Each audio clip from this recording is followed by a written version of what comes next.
अजय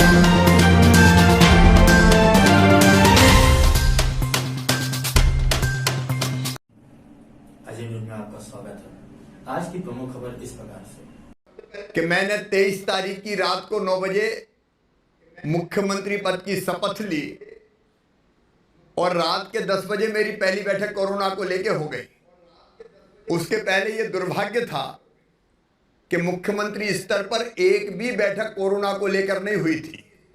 इंदौर में बैठक हुई आईफा को लेकर, आईफा की तैयारियों को लेकर, जबकि फरवरी के महीने से ही, बल्कि जब सीए के खिलाफ आंदोलन और प्रदर्शन हो रहे थे तो मध्य प्रदेश की सरकार सीए के खिलाफ अभियान चला रही थी, आंदोलन चलवा रही थी। उस दौरान भी सीए के उस आंदोलन में देश भर से और बाहर से भी कई लोग आते रहे, जाते रहे। इंदौर संक्रमित होता रहा, लेकिन पिछली सरकार ने एक दिन भी ध्यान नहीं दिया। 24 तारीख को जब टेस्ट हुए तो कोरोना पॉजिटिव आए। मुझे कहते हुए तकलीफ है कि वो इलाके जहां हमारी एक आबादी वर्ग विशेष की रहती है बुरी तरह से संक्रमित हो चुके थे। हमने वहां ये फैसला किया कि व्यापक पैमाने पर हम कोरोना के सैंपल लेंगे, टेस्ट करवाएंगे। उस समय विरोध भी हुआ, डॉक्टर्स को पत्थर भी झेलने पड़े। यह अलग बात है कि पत्थरबाजों के खिलाफ हमने कड़ी कार्रवाई की और राष्ट्रीय सुरक्षा कानून में उनको जेल भेज दिया और फिर लोगों को समझाने का हमने प्रयास किया। लेकिन कोरोना मार्च में नहीं फैला मध्य प्रदेश में, कोरोना फैला फरवरी में, और तब की सरकार सोती रही, देखती रही। मैं तो कहता हूं कि फरवरी में और मार्च में इंदौर में जो मृत्यु हुई उसकी संख्या भी अस्वाभाविक थी। जो मृत्यु हुई उसका प्रतिशत काफी ज्यादा था, लेकिन सरकार सोती रही, कोरोना फैलता रहा। हमने आते ही फिर अलग रणनीति बनाई। जिनने गड़बड़ की उनके खिलाफ सख्त कार्रवाई भी की, पूरे उस इलाके को सील किया और व्यापक पैमाने पर हमने सैंपल लेके टेस्ट शुरू किए, कॉन्ट्रैक्ट हिस्ट्री निकाली। उनके परिवारों की एक साथ कई लोग रहते, उनमें से कई समझने को तैयार नहीं थे, सुनने को तैयार नहीं थे। समझाने का प्रयास भी किया और गड़बड़ की तो फिर हमने सख्ती भी दिखाई। अब तकलीफ की बात यह है कि केवल इंदौर नहीं, इंदौर के साथ अब आज ही रिपोर्ट आई, रायसेन में 22 बच्चे मदरसे में जो इंदौर में थे, पढ़ते थे, वो आ गए रायसेन। उनका जब टेस्ट किया तो 22 बच्चे मदरसे में पढ़ने वाले वो पॉजिटिव पाए गए। भोपाल के आसपास जहां भी फैला, इंदौर के आसपास जहां फैला, तबलीगी जमात के लोग और कुछ ऐसे लोग जो वहां से गए थे, उन लोगों ने कोरोना फैला दिया। पिछली सरकार सोती रही, लेकिन हम दिन और रात लगातार, हमारी कोशिश ये रही कि हम अधिकतम टेस्ट करें। कोई व्यवस्था ही नहीं थी।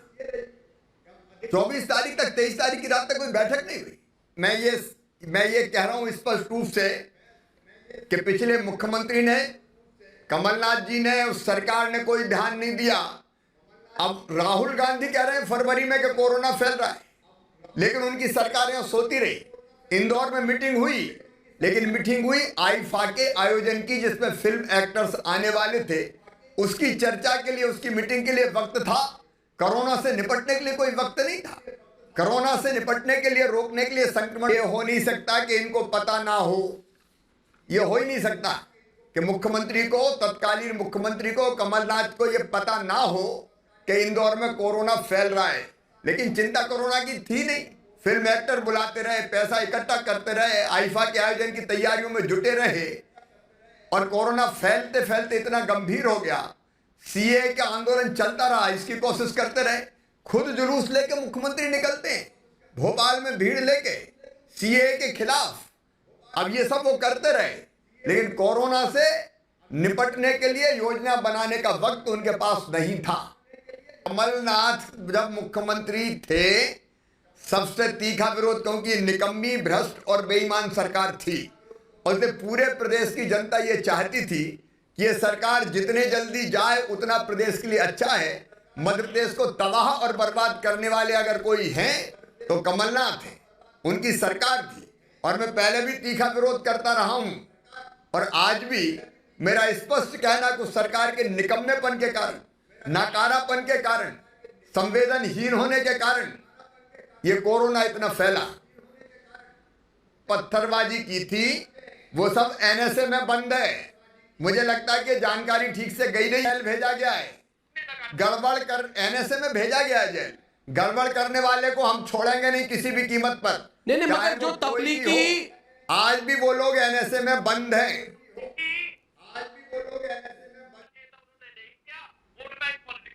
जितना करना चाहिए था उतना नहीं, कुछ भी नहीं किया, कुछ किया ही नहीं। अगर कुछ करते तो बताते। मैं कह रहा हूं कि एक बैठक इस सरकार ने नहीं की कोरोना से निपटने के लिए, सिंगल एक बैठक तब हुई जब मैं मुख्यमंत्री बना। अब इससे बड़ी संवेदनहीनता और क्या हो सकती है? ये आपराधिक लापरवाही जिसके लिए कमलनाथ और सरकार को कभी इतिहास माफ नहीं करेगा। भोपाल सहित मध्य प्रदेश के कई शहरों में कोरोना अगर फैला तो तबलीगी जमात के कारण ही फैला। भोपाल के पास रायसेन में, विदिशा में, लटेरी में, सिरोंज में, गंजवासौदा में, इंदौर में भी अगर देखें तो इंदौर के पास, इंदौर के बाद खंडवा, खरगोन जैसे शहरों में अभी भी जो लोग मिल रहे हैं वो जमातों या तबलीगी जमातों से संबंधित लोग पॉजिटिव मिल रहे हैं और उनसे फिर फैला है। उनसे ये और अलग अलग लोगों में अलग अलग जगह पर गया है। 57 जमाती हमको ऐसे मिले मध्य प्रदेश में जो विदेशी थे, उनको हमने पकड़ा, उनमें से कई पॉजिटिव पाए गए, उनके पासपोर्ट जब्त कर लिए, उनके खिलाफ एफआईआर हो गई और अभी पॉजिटिव है तो वो अलग स्थानों पर रखे गए हैं। और हम सबके खिलाफ जिनने ये पाप किया है, अपराध किया है, उनके खिलाफ भी हमने कार्रवाई की है। ये अत्यंत दुर्भाग्यपूर्ण है कि ममता जी ऐसे मामलों में राजनीति कर रही है।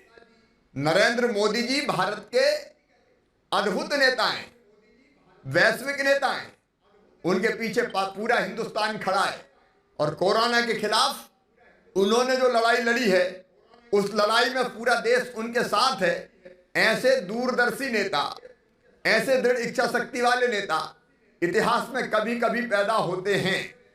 उनके मन में पूरे देश के 130 करोड़ जनता के लिए समान प्यार है और अगर कहीं जरूरत पड़ती है तो हर सरकार को, मैं मुख्यमंत्री रहते हुए हैरत में हूं कि रोज जब चाहे प्रधानमंत्री बात करते हैं, हम फोन लगाते हैं, उधर से तत्काल कॉल बैक करते हैं। केवल मध्य प्रदेश और भाजपा शासित राज्यों के लिए नहीं, जहां जरूरत पड़ती है मुख्यमंत्रियों से चर्चा करते हैं, पूरा सहयोग करते हैं। केंद्र सरकार 100% सहयोग कर रही है। हमारा गृह मंत्रालय अमित जी के नेतृत्व में, हमारे बाकी मंत्री हर संभव सहयोग के लिए तैयार है और केंद्रीय टीम अगर वो भेजते हैं तो हमारे सहयोग के लिए भेजते हैं। इतनी घटिया राजनीति, स्तरहीन राजनीति कभी हमें नहीं करनी चाहिए। अरे कम से कम कुछ मुद्दे तो ऐसे हों कि जिसमें सारे दल राजनीति से उठकर काम करें। कोरोना के मामले में तो ममता दीदी राजनीति मत करो, यही वो मौका है। 130 करोड़ जनता को बचाने का संकल्प नरेंद्र मोदी जी का और भारत सरकार का है।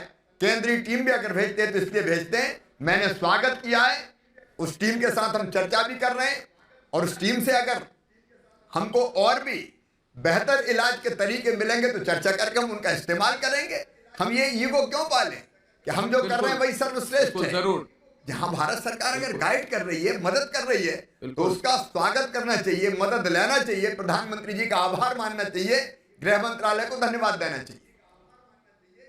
अब दीजिए इजाजत, अजय न्यूज में आप बने रहें।